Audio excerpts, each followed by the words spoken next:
Ate okuvaako ebweru wa Kampala mu disitulikiti y'e Wakiso abalondesa bakedde ku magombolola okufuna ebikozesebwa omuli amabaafu, obululu n'obuuma bwe bakozesa mu kwetegereza abalonzi. Kyokka olw'obutaba na ntambula emala, abamu balabiddwako nga babyetisse ku mutwe n'abandi okukozesa pikipiki okubituusa we bagenda okulondera.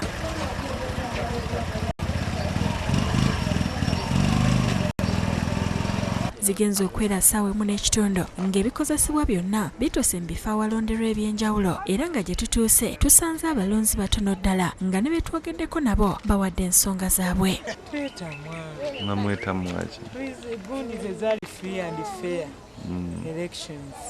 Nga okulonda kubadde kukakamu nga tewannabeerawo mitawaana. Ekizibu kiri wamu mu Busukuma division nga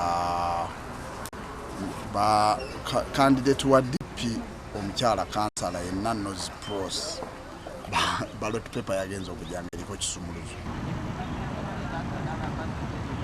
N'okuvaako ejjinja yadde ng'ebikozesebwa bituuse mu budde okulonda tekujjumbiddwa era nga balondesa balabiddwako nga bakonkomadde n'ebintu byabwe.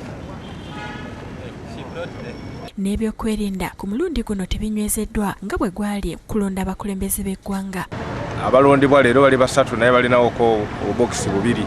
Kumali tukoba simanyi kacankala ina simanyi tikali kukola just tulibitawo bitewajja walonda titulina shuwa nti tosobola kulonda mirundi na mingi.